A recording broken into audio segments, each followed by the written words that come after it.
Did Michael and Norman do good today? All right. I know, I just can't tell how nervous they are. No, they're not nervous. But it's always a learning thing. So after that, I'll email you a review of how it is. I emailed you to prepare something that, just to share, each one of you, something that you've learned about singing all throughout the years or all throughout all this time that you've been singing. Like, standing up straight or sleeping early or opening your mouth or, breathing through your nose, I don't know, or singing from your diaphragm or things like that. Just share something that, you always remember every time you sing, and something that you probably remember that someone taught you or someone said about how you sing. So I guess we'll start from Sean. Just share something. Something you've learned about singing that you want to share everybody. Short, okay? You don't want to... No, get another one. Or I'll get one of those. So good.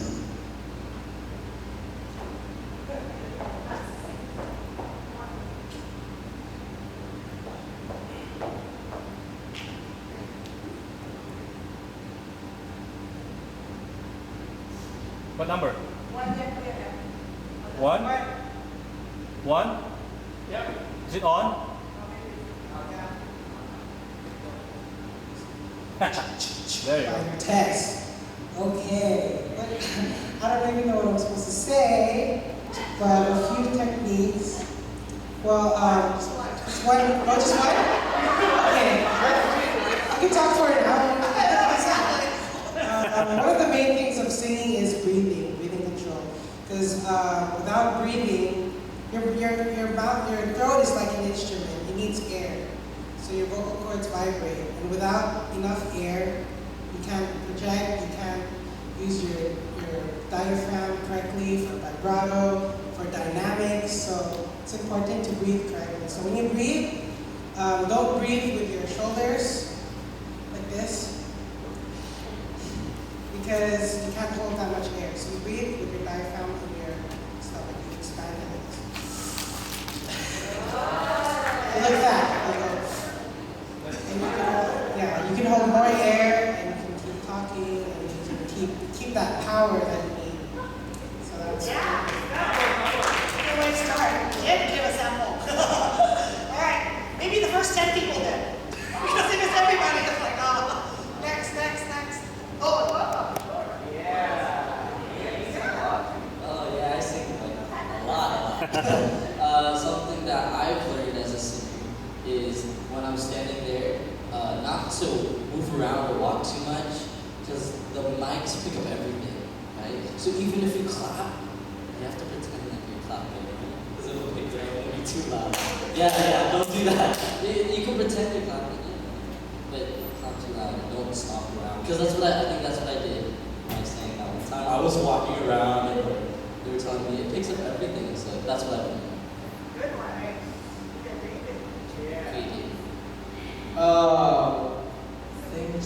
One of the things I've learned is to imagine what you sing. You remember, activists would always say, "Oh, your facial expression, blah blah blah." For that to come out, you have to imagine what you sing. Like, Forever Rain. Oh, I run into your arms. I run into your arms. Who are you talking to? Jesus. Right?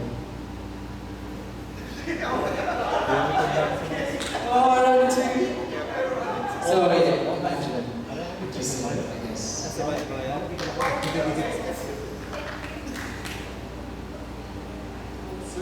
Woo! Yeah!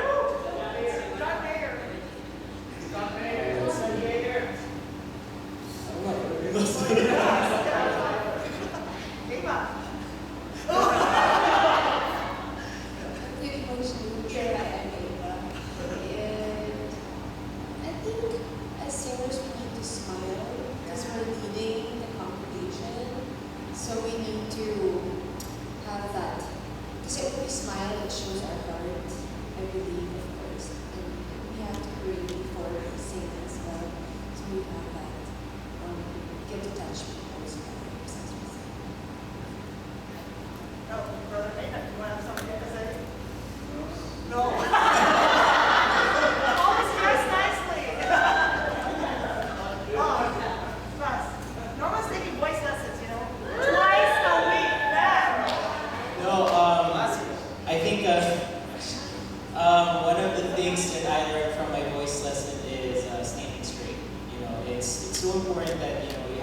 to have a posture where, you know, it builds up your confidence here by just, you know, really standing up. And I've learned a lot, but, you know, it's fine.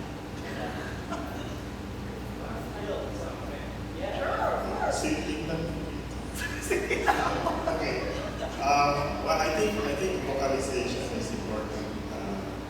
Vocalize before you actually eat breakfast, and I guess so that you kind of like stretch your arms or whatever with both of your, and that way, I guess you can reach up to the highs and lows, and practice. If I may say something, I would like to say enunciation is very important. Because at home, my children sing, but then I say, oh, what's the words? I don't understand. So, enunciation, like the consonants, the vowels, they have to be clear. And singing is a message in song. And if I'm receiving a message, I have to understand what's going on. Somehow, some of the singers copy the popular singers on the radio, and they sing. Their faculties are different from ours, but they're trying to sing their kind of song. It doesn't work with that. So, but anyway, you can work on making the words clear so we can understand. So, for me, enunciation. Okay, I'm talking about it.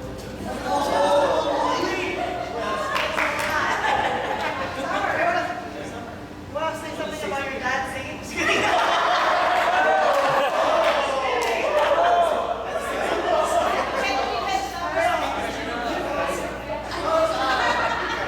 my dad, timing is very important. Happens quite often. I'm just kidding. But anyways, I think to go along with what David said, imagining what you're seeing, and also as well as what Eva said with the smiling, I think facial expressions are very important overall, because we are in front of the congregation and we are leading them to worship. So through our faces, you know, we show our heart, our emotions. And I think also with facial expression, it also presents your tone. I mean, when you're smiling, you give off a brighter tone as opposed as when you're not smiling. But I think that's very important as being part of the choir and worship leaders in front of everyone else. So yeah. Part of the choir, you listen to each other, not only your voice. Okay, you have to harmonize. Because if one is too loud than the others, there's no harmony, there's no balance. Yes. All right? Yes. Then you give the sound team a hard time. Yes.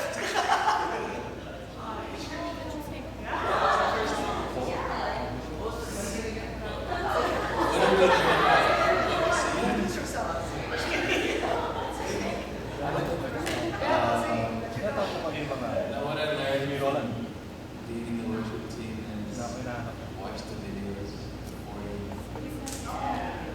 Yeah, like be prepared, so you know your parts before you. One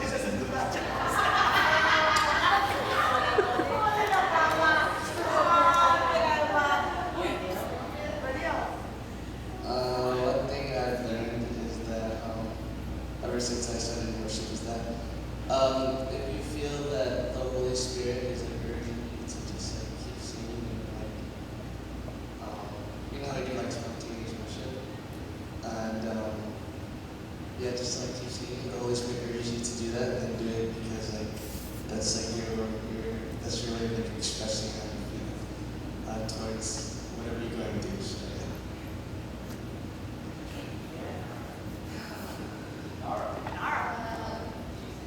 Okay.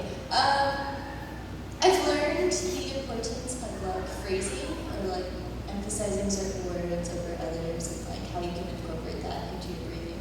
So, yes. Well, Vanessa and Addy they're interested to join the worship team. So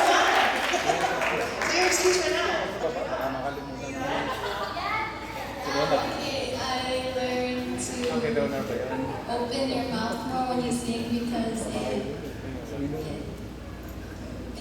makes your voice sound better.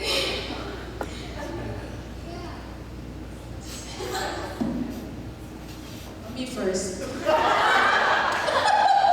we got me. No, my husband already said what I'm gonna say.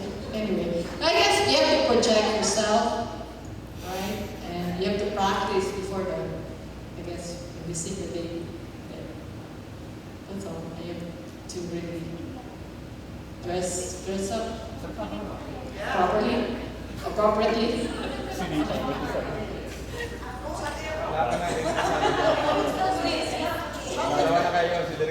Oh, bilang daw sila.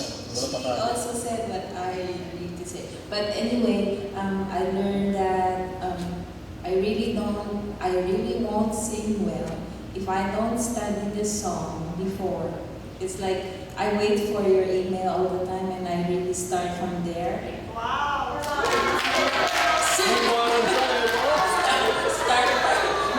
from there. Action, please. No, I studied the song and then I try to do my part and then confirm it on the day of the practice. And I listen to other singers too in order for me to sing them. Well, that's it in a nutshell. It's exactly what I would say too. I mean, you can learn breathing and vocalization, but just practice. Make sure you put it to use and practice. That's all I would have to share as well. Well, I'm gonna say something. Well, for all of us, I think resting.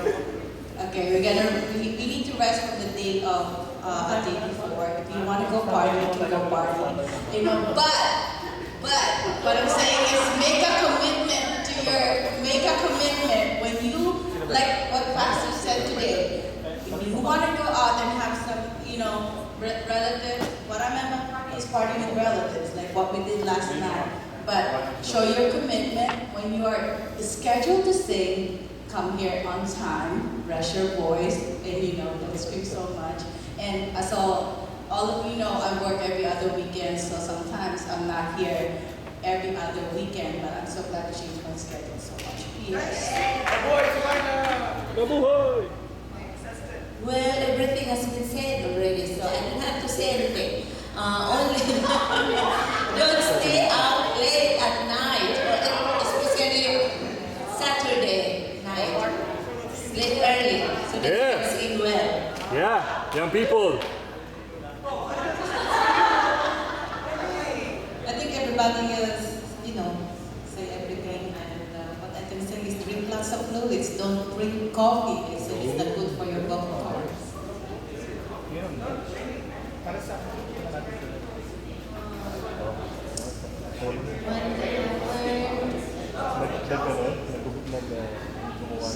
One thing I've learned is still learning, is how to just for worship on Sundays. Maybe we can use this in something. One thing I learned from being a worship team / being a singer is that it's nice to listen to different types of worship songs because like all of us here, we're not all pretty much like the same age group. We have like different ages here, and then also we also sing a variety of songs. So some of us are more like hill songs, some of us are more like hymns, and so I think it's good to to be surrounded or to come in contact with different types of worship styles as well. And because like I said, you never know who the worship leader is, so it's good to listen to different types of worship songs. I've been learning so far is hitting your notes correctly, especially in practice, and knowing your parts because when you don't, it's gonna sound really off. For the musicians and for the singers.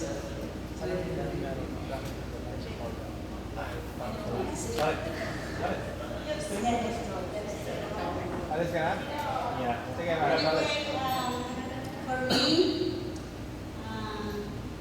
I look at the email and I try to practice it and before I go to bed.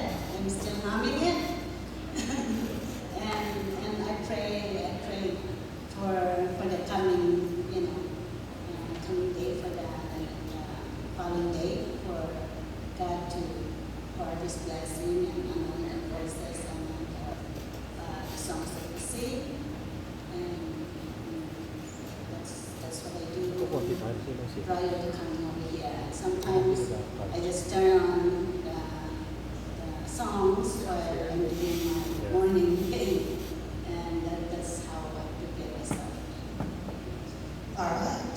Wow, thank you, everybody. You all know everything, so we're done. You know everything already. But it's good to hear your feedback, what you've learned so far. It's what something good about our team is that we're all different ages, right? Different styles of music, and then we're all singing together. So that is a good thing and a challenge at the same time. Well, all these techniques and all these things we've been saying will be impossible unless we have our voice all night. So we're going to listen to Diane in this short session on how to take care of our voices. Diane, by the way, is very good at taking care of her voice. She just has like a cold or something. Not singing. I don't know me. I'm still screaming my lungs out. So let's listen. I'm going to put my timer on so that I know that it's 11 minutes already. Blessing told me 10 to 15 minutes only. I'm sure. Because I can rattle. Anyway. Hear that? That's not what you want. Let me just say, I got sick. I didn't make myself sick. I got sick. I caught it from my niece. I babysat her for 1 day. And this was after school year had ended. I stopped teaching. All school year I was not sick. All of a sudden, I babysit my niece, and she coughs in my face. And I'm like, she's 3. You can't say, hey, get away. Hey, I'm a singer. It happens. It's very free. So I thought whatever she had, and I was like, I couldn't drive for 3 days. No, Tuesday, Wednesday, Thursday. I couldn't really drive safely. So I had to go to the doctor on a Friday, got my meds, and started getting better. Saturday, get pink eye. Got it. One thing after the other. What I have now is just a postnasal drip, which I think some people get it more than others. I just happen to be one of those people. My dad is the same way. That does not always help me. It irritates. Yeah, anything sweet, anything that just irritates. So I'm going to talk to you about how to take care of your voice. Generally, when your body is healthy, your voice is also healthy. Okay? Maybe I should make it 15 minutes. Thank you.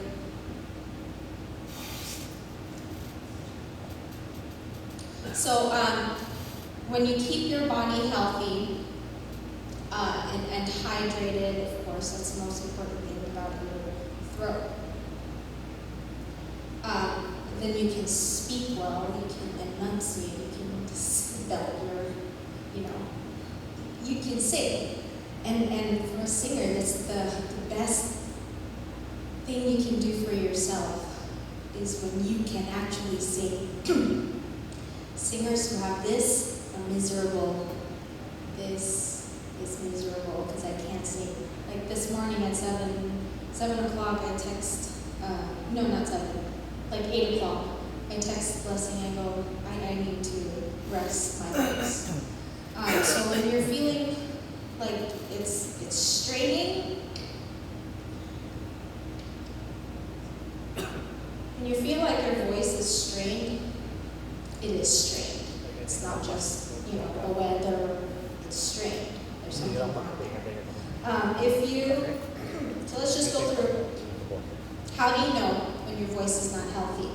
It's hoarse, it's raspy, it's easy to tell.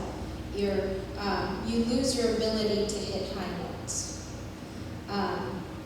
Does your voice suddenly sound deeper? There's, I noticed when I would be tired at around between 9 and 10 o'clock, it's predictable for me. Between 9 and 10 o'clock, I'm tired, my voice voice changes. I'm talking like normal, like this, right? And like in a split second, my voice starts getting deeper. That means it's not healthy. Does your throat often feel raw, achy, and strained? Yes. Has it become an effort to talk? Yes. I have to control my coughing when I sing. So when you see me going like this and singing, I'm trying to control everything in there. It's real hard. Do you find yourself repeatedly cleaning your throat? Yes. So that's when you know your voice is not healthy. Now, tips to prevent voice problems. Okay. Drinks. Who can tell me what drinks are bad for your voice? I'm sure you know some of them. What? Milk? Why milk? It's thick and they say that it makes you build up mucus in your throat, right? That's really the issue there. So milk, it's healthy for you, but not always for your voice. You can drink it at night and go to sleep, you sleep soundly. That's okay. What else? Ginger, salad. That is the drink that I will not drink. People tried to help me when I was in high school. They said, here, drink salad, but we would practice until 1 a.m. in high school doing this musical. We practiced until 1 a.m. and our director would say, here, drink salad. So I tried it. It was the worst thing I ever tried for my throat. It tasted okay. I don't care for the taste, but I mind the feeling it gives my throat. So never again. Don't ever offer me Salabat, and I will never recommend it. Alcohol and caffeine. Why are they bad for you? They're diuretics. They dry you up. So it follows to tea. Isn't tea a diuretic? Okay, yeah. So tea is not good. Water is the best. Room temperature water. Some people say like drinking lemon, honey. That soothes you for a little bit, but it also irritates you because it has acid, right? And then sugar. What else? Anything that has like granules. Coffee is mostly water, but the taste is coming really from the stuff that comes from the ground coffee. Those are microscopic granules that irritate your throat too. So those are not good.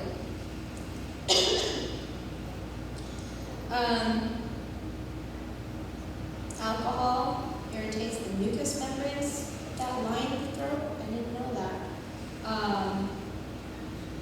Sometimes it really feels good, like it clears your throat, but it actually irritates. Don't drink alcohol when you're singing. Do not, okay? Don't put it in the backstage. Drink plenty of water. We know that. But not so much that you start getting dizzy. That means you're going to pass out soon. Too much water is just bad for you. Don't smoke. You know that. Don't secondhand smoke. Who does that on purpose, right? Oh, I want a secondhand smoke.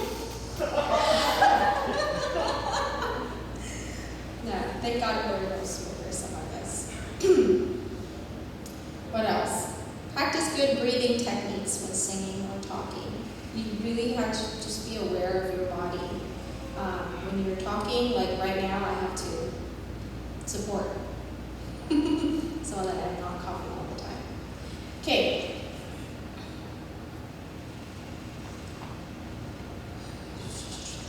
Oh, it says here, avoid eating spicy foods.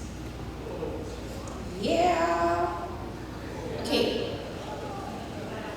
Chili con limon, right? Tahini. Good stuff. But not when you're singing. It just irritates. It irritates you. No more jalapenos. If you're not Latina, you have no right to be all like, no. Well, I also learned that it causes you to have acid buildup in your stomach, and that's bad for you. Okay. Use a humidifier in your home. If you want to go to that length, that's okay. I personally don't, because I don't need it. Try not to overuse your voice. Don't. Avoid speaking or singing when your voice is hoarse. Non-example. Blessing too. She does that. Not a good example. Exactly. Okay. Wash your hands. Why? To avoid getting sick. Healthy body, healthy voice. In your diet, include plenty of grains, fruits and vegetables, because they have vitamin A, E, and C. And they help keep the mucus line in your throat healthy. Do not cradle the phone when talking. Who still does that?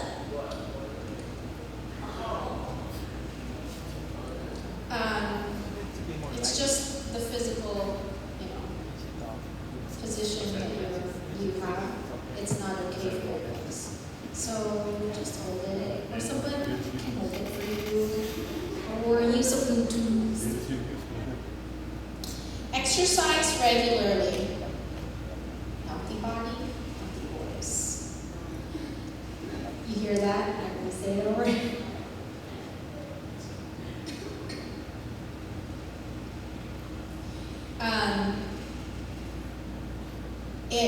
Exercise not only keeps you healthy, it increases your stamina. You need that, and your muscle tone for singing. It helps you provide good posture. Yeah, exercise. Right, Kuya Sean. And it also helps you develop good breathing when you're exercising, because when you're running, you're not like, you have to breathe in a very disciplined manner when you're running, right? Doing exercises. So that's good for you. Get enough rest. We already know that. Avoid talking in noisy places, because you have to speak over other people's voices and use straight your voice in the process. Next is avoid mouthwash or gargles that contain alcohol or irritating chemicals. Your alternative for mouthwashes to gargle is just warm water and salt. That's all. And it doesn't have to be super salty, just enough to clear your throat. What else? Oh, it says here also, avoid using mouthwash to treat persistent.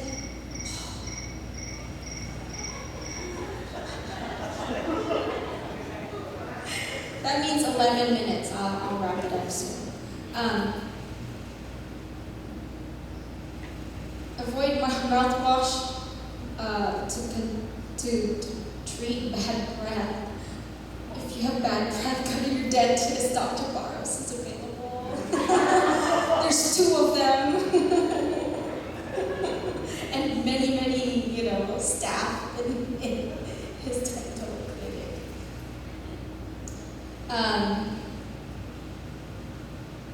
This is really interesting. It says halitosis may be the result of a problem with mouthwash mouthwash can cure, right? Yeah.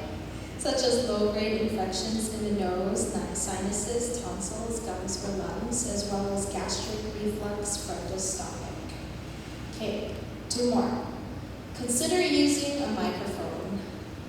I used to be like in small rooms, I would say, oh, it's okay, it's really loud enough. But now I see the value of using a microphone. I wish I could have a microphone in my classroom. With Bluetooth technology, I think I'm gonna do that. And then last, consider voice therapy. A speech-language pathologist who is experienced in treating voice problems can provide education on healthy use of the voice and instruction in proper voice techniques. So use your resources, keep your body healthy, avoid anything with like microscopic granules in your drinks. What else? Hydration. Those are the key things that you can adapt in your lifestyle to have a healthy voice. And that's all. I will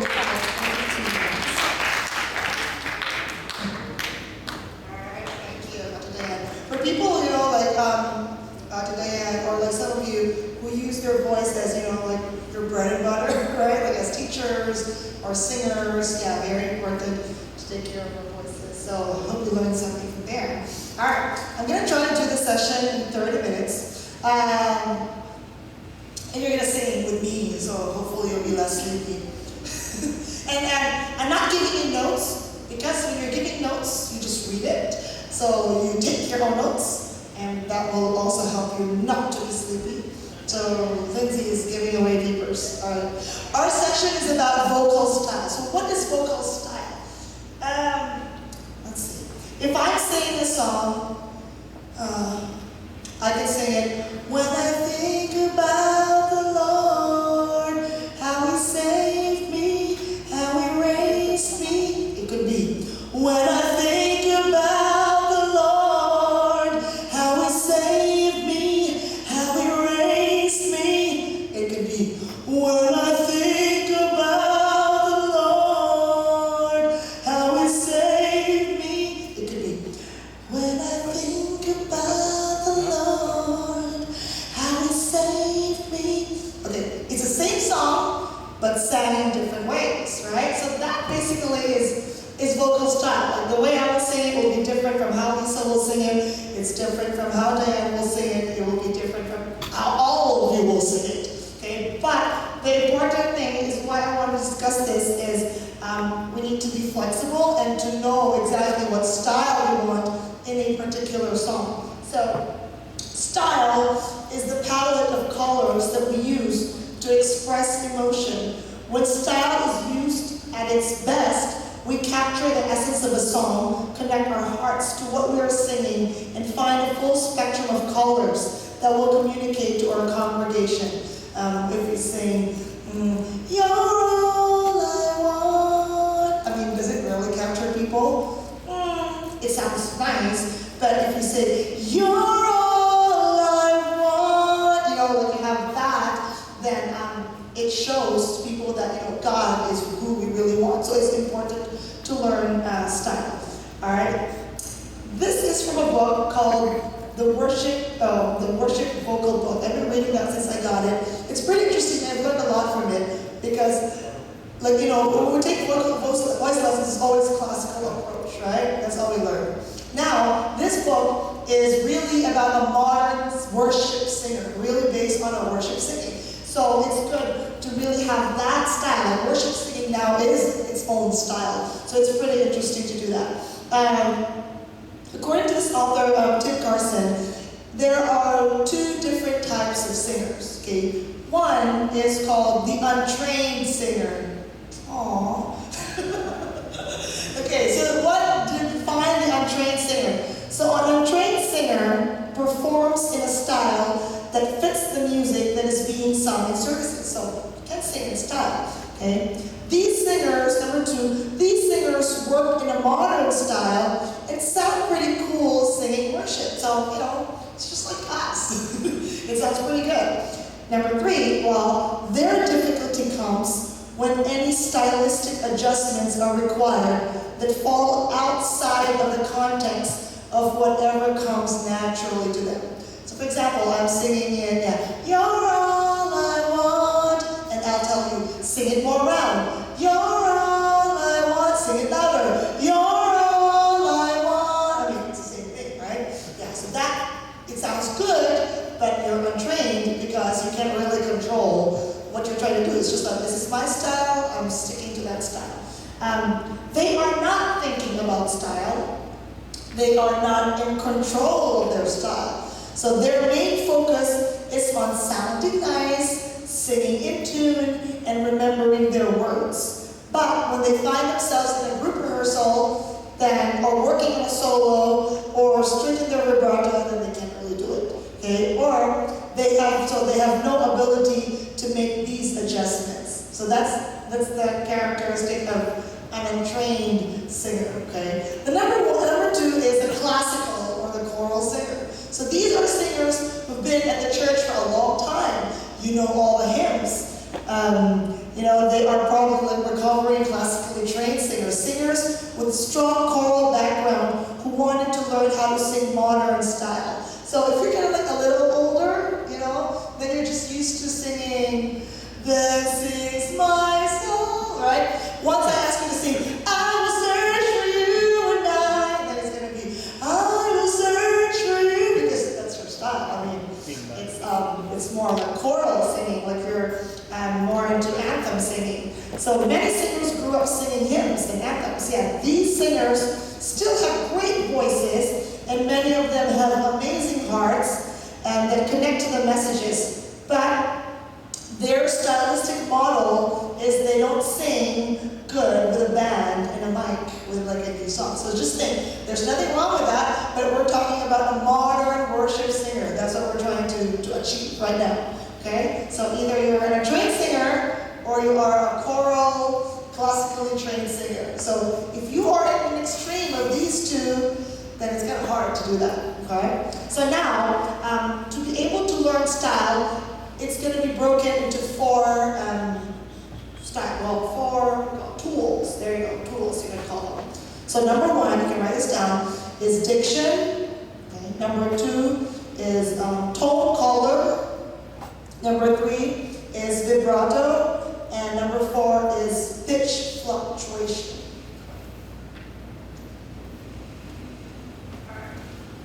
So the truth about style is that the good news is that these challenges is not really impossible to achieve, okay? The key is to deconstruct style, break it down, and then if you have the ability to control and master each of these tools, then that will be really awesome. All right, so we're going to talk about number 1, diction. We want to talk about diction, and very important. So, the goal for diction in modern worship, again, let me say this is in modern worship, right? Is conversational pronunciation. So conversational, okay? The way you're saying it, the way you pronounce a word a certain way in speech, you need to pronounce it in that same way in your singing.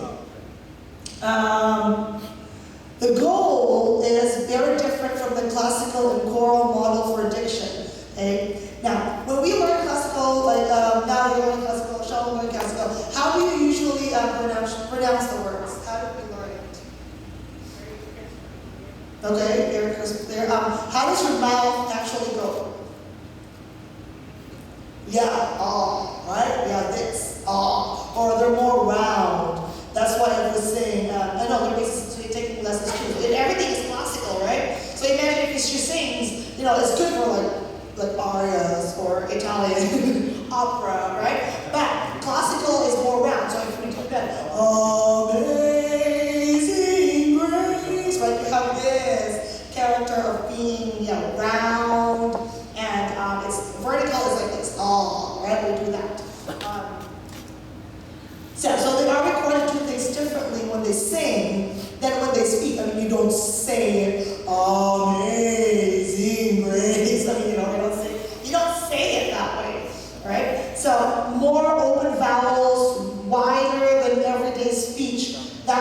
classical way of singing. But this is not the case in modern worship. I mean, if you sing our songs like that, it's going to sound weird. When I was doing, because I was a piano major, so I was a voice minor, and I was singing these classical tunes, and my teacher didn't want me to really sing pop. So I would like sing worship, and I would sing like pop, like this style, right? And then she'll hate it because it kind of ruins your, right, like the clear sound of your classical thing. But, you know, it sounds weird. So in modern worship, yeah, conversational diction requires that vowels be shaped the same way they are in speech. Okay, so vowels, same way, not rounder, not more open. Okay, same thing as how you say it. Okay, so you don't drop your jaw like ah. You don't say just like you say. Okay. Okay. So a great exercise that will help us work on that is to alternate between speaking a phrase and singing a phrase. So hi Johnny. Are you ready? Okay. So let's do this song. This God is our God. Okay.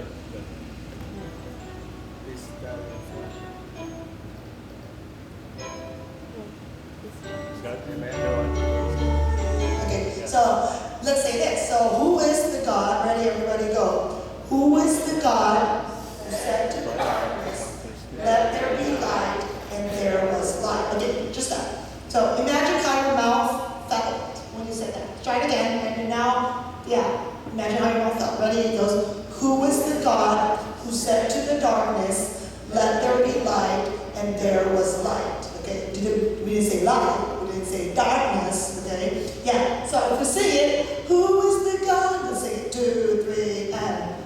Who is the God who said to the darkness, let there be light, and there was light? Okay, just like that. Let's go on. So read it, go. Who is the God who made the heavens, the sun and moon, the stars and sky? Let's sing it, 2, 3, and. Who is the God who made the heavens, the sun and moon, the stars and sky? Okay, so it's the same way that your mouth felt. Yeah. Here's the thing, though, about untrained singers. So, untrained singers we cannot understand everything they're singing because now they aren't giving enough emphasis to pronouncing the vowels. So some will sing, who is this God who made the heavens? That's the untrained. I mean, you didn't read it like that, right? You don't say, who is the God who made the heavens, like your mouth is like this. So they aren't giving enough emphasis to pronouncing the vowels and articulating the consonants. Some even close off their singing more than their speech. So it's important to create enough space, all right, in the vowels for the voice. This is granting that you are speaking clearly, like what Kuya Marno was saying, okay? So does it make sense? So I'm not asking you to not open, because sometimes it will require you to open your mouth. So if you are a trained singer and we sing How Great Thou Art chorus, okay? So then sings my soul. Let's read it. Go. Then sings my soul, my Savior God to thee. How great thou art, how great thou art. Okay, just normal. So you don't sing it. Then sings my soul, my Savior God to thee. Okay, how does that feel like, the soul? Look, you have to open it up, right? Yeah, So, when we say, you still need to create that space. You didn't say soul, let's go like that, but you still have to create enough space to sing soul. Okay, do that. Try it again. Then sings my soul, my Savior God to thee. How great thou art. How great thou art. Okay. Does your mouth still feel normal? Well,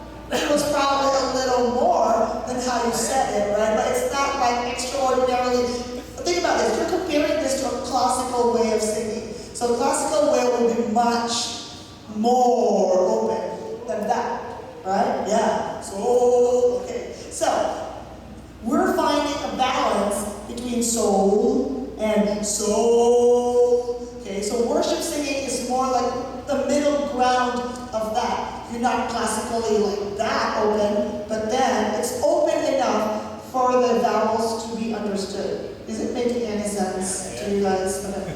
Alright, so you need enough space. So open up on some vowels, on sustained notes, and let the voice really soar.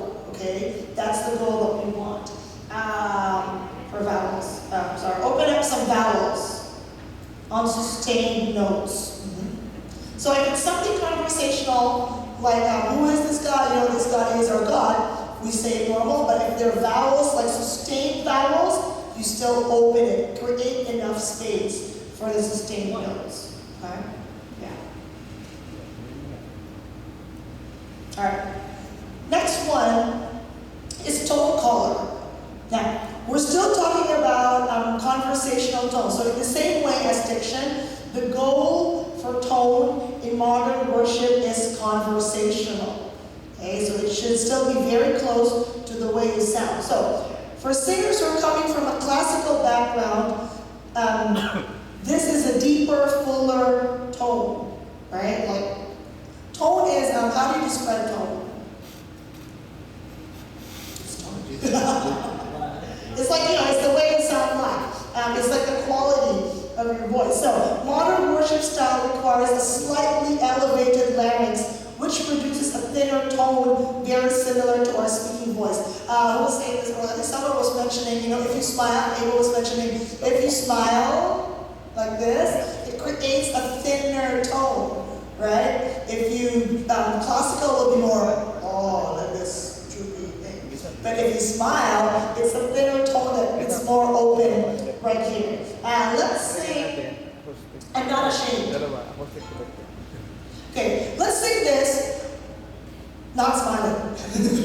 Okay, so, not ashamed of your love, a little more like this. 2, 3, not ashamed of your love, not ashamed of your grace, not ashamed of the cross, not ashamed of your word. Now, give me a smile. Sing it, go. Not ashamed of your love, not ashamed of your grace, not ashamed of the cross, not ashamed of your word. Wow. Smiling too. Right? It's like it sounds, you sound happy, and it sounds brighter. It just creates a smile. Smiling at me. Oh, right? You're smiling Yeah. Yeah, you don't have to tell them to smile. It just creates a naturally nice sound. Can you tell the difference, right? Those are just listening. Okay? So that conversational tone and smile creates a lot of, so that's tone. That's tone color. In Christian music, they said Chris Rice is more conversational, right? Like his kind of songs, or Nicole Nordeman.